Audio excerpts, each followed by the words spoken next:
በስመ አብ ወወልድ ወመንፈስ ቅዱስ አሐዱ አምላክ አሜን። ዓመተ ሰብኡ ለነሐሴ በዛቲ ዕለት ተስካረ በዓሎሙ ለእሉ ቅዱሳን በረከተ ኩሎሙ ቅዱሳን ይሄደር በላዕሌነ ለዓለመ ዓለም አሜን።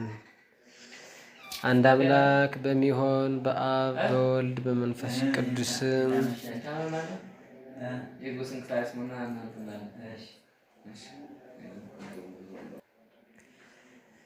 ነሐሴ 9 ቀን የሚከበሩ ዓመታዊ ቅዱሳን በዓላት። ቅዱስ አባ ኦሪ ቀሲስ። ይህ ቅዱስ አባት የዘመነ ሰማዕታት ፍሬ ነው። በዘመኑ በ3ኛው መቶ ክፍለ ዘመን ክርስቲያን መሆን ብቻውን ለሞት እንደሚያበቃ ወንጀል ይቆጠር ነበር። ክርስቲያን መሆን ብቻውን። በጊዜው ክርስቲያን ከመሆን በባሰ መንገድ እረኛ ካህን ሆኖ መገኘት በጣም ከባድ ነበር። ከመነሻውም ያን ጊዜ ክህነት የሚሰጠው በሕዝቡና በሊቀ ጳጳሱ ምርጫ ነበር እንጂ እንደ ዘንድሮው እኔን ሹሙኝ ማለት ልማድ አልነበረም። ምዕመናንም እረኛቸውን ሲመርጡ በጉቦ በዝምድና አይደለም፣ በርትቶ የሚያበረታቸውን ለመንጋው ራሱን አሳልፎ የሚሰጠውን ይመርጣሉ እንጂ። ያልሆነ ሰው ለክህነት ቢመረጥ አንድም ክዶ ያስክዳል፣ ሲቀጥልም ለሕዝቡ መሰናክል መሆኑ አይቀርም። በየጊዜው በዘመነ ሰማዕታት የነበሩ ካህናት የቤት ስራቸው ማስተማር ብቻ አልነበረም። በድፍረት በምዕመናን ፊት አንገታቸውን ለሰይፍ መስጠት ይጠበቅባቸው ነበር እንጂ። ይህንም በገሃድ መፈጸም ከቻሉ አበው አንዱ ደግሞ አባ ኦሪ ቀሲስ ናቸው። ቅዱሱ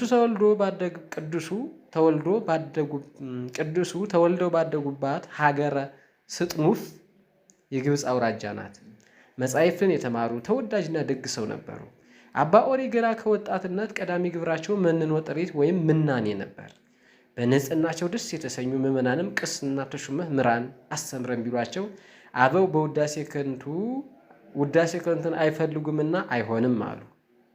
ነገሩ ፈቃደ እግዚአብሔር ነበርና አባ ኦሪ ቅስናን ተሹመው ያገለግሉ ገቡ። ሕዝቡንም በማስተማር በመምከር ድካማቸውን በማጽናት ብዙ ደክመዋል። ከቅድስናቸው የተነሳ ቅዳሴ ሊቀድሱ ሲገቡ ጌታችን በገሃድ ይገለጥላቸው ነበር። ሰራዊተ መላእክትን ከበው ያነጋግሯቸው ነበር። ሥጋ ወደሙ በማቀበል ተግባር ዘመናት አለፉ። ቆይተው ግን ያን በዜና ይሰሙት የነበረ መከራ ወይም ሰማዕትነት በደጃቸው ደረሰ። በጊዜው ብዙ ሰው በሰማዕትነት አለፈ። አባ ኦሪም ወደ ቤተ እግዚአብሔር ገብተው ስለ ራሳቸውና ሕዝቡ ጽናትን ድህነትን ለመኑና ከቤተ ክርስቲያን ወጡ። በቀጥታ የሄዱትም ወደ አውደ ስም ወይም የምስክርነት አደባባይ ነበር። በመኮንኑ ፊትም ቀርበው እንዲህ አሉ። ክርስቶስ አምላክ ፈጣሪ የሁሉ ጌታ ነው። የእናንተ ጣዖት ግን ጠፊ፣ ረጋፊ፣ ወርቅ፣ ብር፣ እንጨትና ድንጋይ ነው ሲሉ በድፍረት ተናገሩ። በመኮንኑም ከአነጋገራቸው የተነሳ ተቆጥቶ ስቃይን አዘዘባቸው። ወታደሮች ይሆናል ያሉትን ማሰቃያ ሁሉ አባ ኦሪ ላይ ሞከሩ። በኋላ ወደ ጨለማ እስር ቤት ወስደው ጣሏቸው። በእስር ቤትም ውስጥ ድውያንን ፈወሱ፣ ታምራትን ሰሩ። ይህን ዜና የሰሙ አሕዛብ ብዙ ድውያንን ሰብስበው መጡና ቅዱስን ሁሉም በጸሎታቸው ፈወሱ። በዚያ ምክንያት ብዙ አሕዛብ ወደ ክርስትና መጥተዋል። በክርስቶስም አምነው ለክብር በቅተዋል። ይሄ ነው አባት ይለዋል። ቅዱሱም ከእስር ቤት አውጥተው ብዙ ካሰቃዩቸው በኋላ በዚህ ቀን ገድለዋቸው ሰማዕትነትን አግኝተዋል። በአክሊለ ጽድቅ ላይም አክሊለ ክህነትን በአክሊለ ካህናትም ላይ አክሊለ ሰማዕትነትን ደርበዋል። አምላከ ቅዱሳን በአባቶቻችን ጽናት ያጽናን፣ ጸጋ በረከታቸውን ያሳድርብን፣ እውነተኛ እረኛንም ይስጠን። ነሐሴ 9 ቀን የሚከበሩ ዓመታዊ ቅዱሳን በዓላት። ቅዱስ አባ ኦሪ ቀሲስ ሰማዕት፣ አባ ጲላጦስ ሊቀ ጳጳሳት ይታሰባሉ። ወርኃዊ በዓላት። አባ በርሶማ ሶርያዊ ለሶርያ መነኮሳት አባት፣ አቡነ እስትንፋሰ ክርስቶስ ኢትዮጵያዊ፣ 318ቱ ቅዱሳት ሊቃውንት፣ ርቱዓን ሃይማኖት ዘኒቅያ፣ የብሔረ ብፁዓን ጻድቃን፣ አባ መልከ ጼዴቅ ዘሜዳ ኢትዮጵያዊ፣ ቅዱስ ዞሲማ ጻድቅ ዓለመ ብፁዓንን ያየ። በዚህ ዕለት በወርኃዊ በዓላት ይታሰባሉ። ስለዚህ ወንድሞቼ ሆይ ጣዖትን ከማምለክ ሽሹ። ልባሞች እንደመሆናችሁ ላለው በምለው ነገር እናንተ ፍረዱ። የምንባርከው የበረከት ጽዋ ከክርስቶስ ደም ጋር ኅብረት ያለው አይደለምን? የምንቆርሰውስ እንጀራ ከክርስቶስ ሥጋ ጋር ኅብረት ያለው አይደለምን? እኛ ብዙዎች ስንሆን አንድ ሥጋ ነን፣ ሁላችን ያንን አንዱን እንጀራ እንካፈላለንና።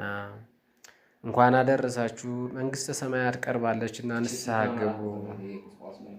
የቅዱስ ጳውሎስ መልእክት ያለው ነው። የቅዱስ ጳውሎስ አንደኛ መልእክት ወደ ቆሮንቶስ ሰዎች ምዕራፍ 10 ቁጥር 14 እስከ 18 14 ወደ ቆሮንቶስ ሰዎች 10 14 እስከ 18 መንግሥተ ሰማያት ቀርባለችና ንስሐ ግቡ፣ ዝክረ ቅዱሳን ተማሩ ብለን እንለምናችኋለን። እናስታውል። ጥሩ ክርስትና ፈጥኖ የሚገኝ አይደለም፣ ትዕግስትን ይጠይቃል። ሰይጣን እኛን ኃጢአት በማሰራት አይረካም። እሱ የሚፈልገው ተስፋ ማስቆረጥ ነው። ተስፋ ማስቆረጥ ደግሞ የኃጢአት የመጨረሻው ውጤት ነው። ለምን? ተስፋ የቆረጠ ሰው ራሱን ወደ ማጥፋት ይሄዳል። ራሱን ያጠፋ ሰው ንስሐ አይገባም። በእምነት የሚደረግ የትኛውም ጸሎት መፍትሄ አለው። የበጎ ለውጥ እናት ዓላማና ቁርጥ ውሳኔ ናቸው። 5 ነገሮችን በደንብ እንያዝ። ዓላማ፣ እምነት፣ ጥረት፣ ጥንቃቄ፣ ጽናት። ንስሐ እንግባ።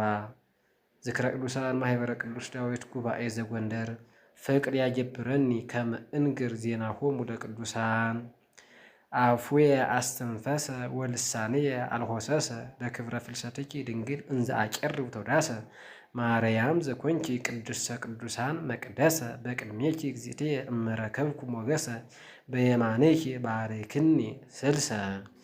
ወስብሐት ለእግዚአብሔር ወለወላዲቱ ድንግል ወለመስቀሉ ክቡር አሜን።